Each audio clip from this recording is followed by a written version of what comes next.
I told you guys last week, didn't I? Roll the clip. Which I read somewhere is actually a part 1, so I'm eager to see what I'm sure will be a wild and over-the-top movie with a jaw-dropping ending. Welcome back to another episode of I Watched It So You Don't Have To. And this time we're talking about the movie that is large part action, small part street racing, part music video, and all family. Oh yeah, we're talking about Fast 10.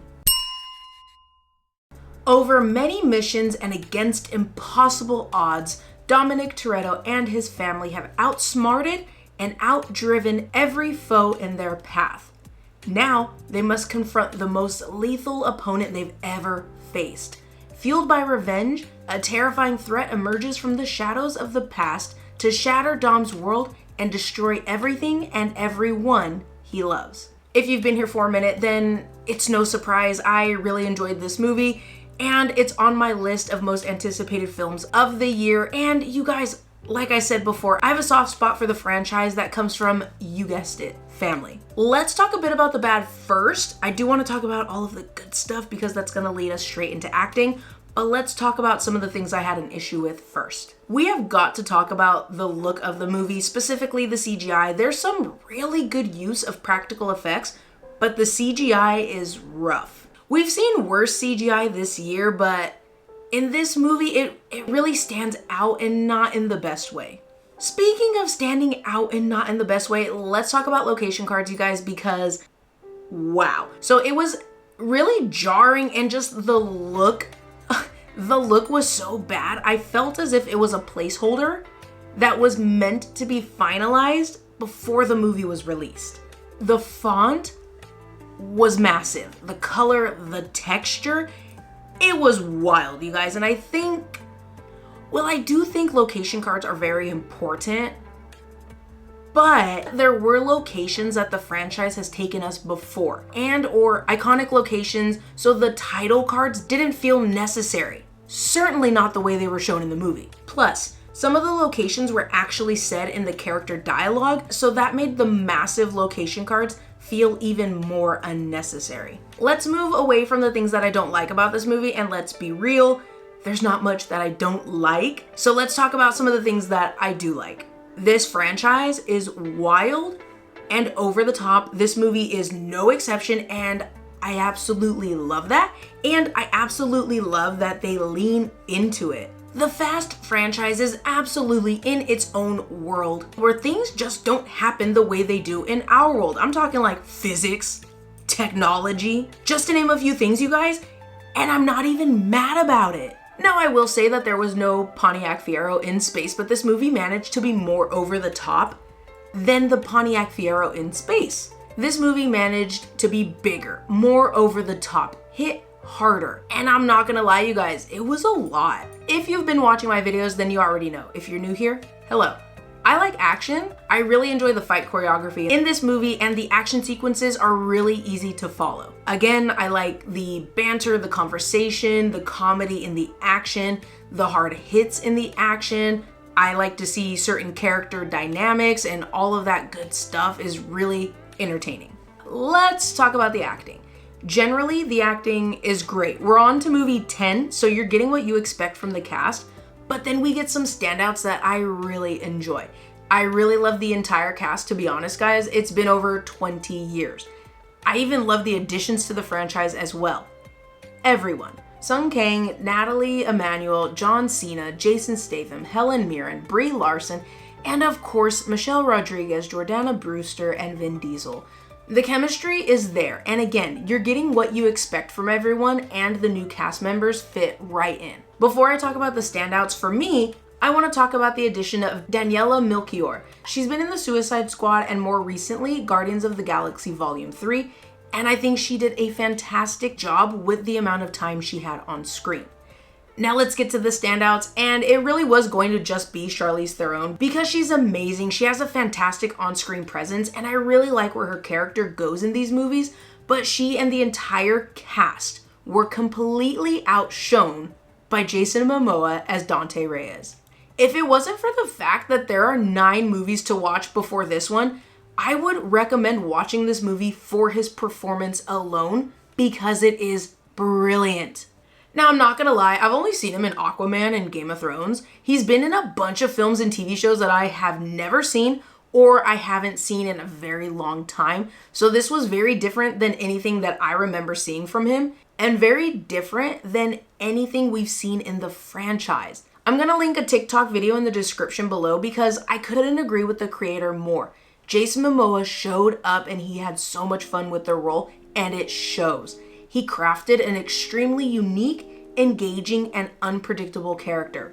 In the TikTok, the creator said that the trailers really were giving us that generic macho tough guy villain that we're used to seeing, not just in the franchise, but in action movies in general. But instead, we get something very, very different. Jason Momoa maximizes every moment he has on screen. He steals the scene and he leaves an impression. All right, you guys, I watched it so you don't have to, but was it worth the watch? Absolutely. Well, here's the thing. We're 10 movies in, so if you're all caught up or you are willing to watch all 9 movies that make the leap from LA street racing to global missions, then absolutely yes. If you're not a fan of the franchise, don't even bother. If you like a movie with a good soundtrack, if you don't like trying to decipher Vin Diesel's mumbling from time to time, if you don't mind half a movie, and I will talk about that a little bit more later, and if everything applies and you draw inhuman strength, incredible healing, spectacular crime-solving abilities from family, then this one's for you. On the other side of that, if you're wondering how they even got to a 10th movie, if you're just not interested in these movies, if you're looking for a car racing movie, if you're looking for a movie with immaculate CGI, if you're critical about movies, or if you're looking for an overall consistent movie, then I would look for something else in the genre. All right, movie fans, that brings us to the end of the video. If you're listening on the podcast, thank you very much. Check out the description below for a link to the podcast. If you're watching here on YouTube, leave the video a thumbs up if you like the video so I know you like the video. Let me know in the comments down below, have you seen Fast 10? If you saw the movie, what did you guys think about it? So earlier I mentioned that this is half of a movie, and I hope that I can explain this as well as I'm thinking it in my head. So sometimes we get a part 1, we get a part 2. They are both complete movies in their own right. They tell 2 complete stories and then an overall story, right? But then sometimes we get a part 1 and we get a part 2 that are incomplete without putting them together. Hopefully that makes sense. So that said, this is half a movie. It left a lot of loose ends. A ton of characters did not get nearly the amount of screen time they should have. Finish their stories, or at least put them in a good place story-wise for part 2. I mean, I'm not mad about it knowing that there's gonna be a part 2. I'm not mad about it, but it's definitely one of those part 1, part 2s that you need to watch back to back to really get the whole picture. I even leaned over to my sister in the theaters when the credits started rolling, you guys, and I'm like, studios need to just full send. Give us a 4-5 hour movie. Part 1, part 2. Just put it together. Can you guys imagine a 5-hour long Fast and Furious movie? That's hilarious. Now, I'm not gonna lie, I would not mind a 4-5 hour movie. We've been there, right? But let's be honest, some of the scenes in this movie dragged on for way too long. Again, characters should have gotten more screen time, they just didn't. Characters just went away. And speaking of characters just going away, can we talk about one of my favorite things about this franchise? I love how they just bring characters in. They give a line to explain who they are, where they came from, how they're connected to somebody we've already seen before, and it's just cool. I also really love how they integrated the character of Dante Reyes. I mean, we did get a lot of footage from Fast 5, but it was still pretty cool. Getting back on track, you guys, the movie is predictable. The dialogue was kinda, and the situations were wild again, wild and over the top. But it's got family, and honestly, that's all you need. Oh, and maybe 2 more movies to finish off the franchise. But let me know your thoughts on the movie in the comments below. While you're down there, go ahead and hit the subscribe button so you don't miss the next movie that I'm going to be watching for you.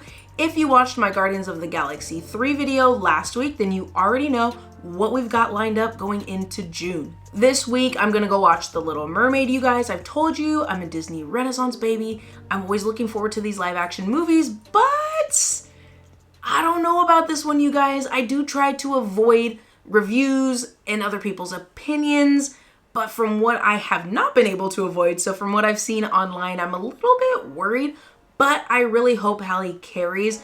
From what we've seen of her singing, I love it. I think she sounds incredible, so I'm hoping that's enough to carry the movie. Also, I'm really looking forward to seeing Melissa McCarthy and Javier Bardem. Then we've got Spider-Man Across the Spider-Verse, and I have to say, I'm trying my best to avoid the marketing because it is giving. Then after that, we've got Transformers, and I am ready. A lot of the marketing that I've seen, a lot of the TikToks I've seen, they're really focusing on the human characters.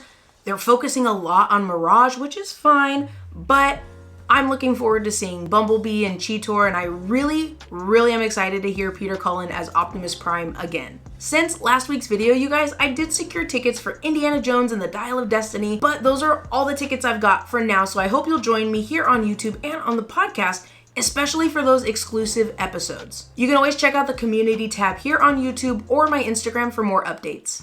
As always, thank you so much for hanging out with me and for watching. You can catch new episodes if I watched it so you don't have to every Friday. But until the next video, spread positivity, be safe, take care of yourself, and I don't know if you guys noticed, but I like to put like a little one-liner, something that relates to the movie, and there are so many good quotes from Fast and Furious. The movies are so goofy, they're so over the top, they're so unrealistic, but at its core, that family, there's so many good one-liners that really just, they hit your soul. So I pulled a couple for you guys because I couldn't just pick one. I don't have friends. I got family. I live my life a quarter mile at a time. Nothing else matters. Not the mortgage, not the store, not my team and all their bullshit. For those 10 seconds or less, I'm free. Ask any racer, any real racer. It doesn't matter if you win by an inch or a mile. Winning's winning. There are moments that separate us, but we always come back together. Without family, you've got nothing. I'll see you in the next video. Bye.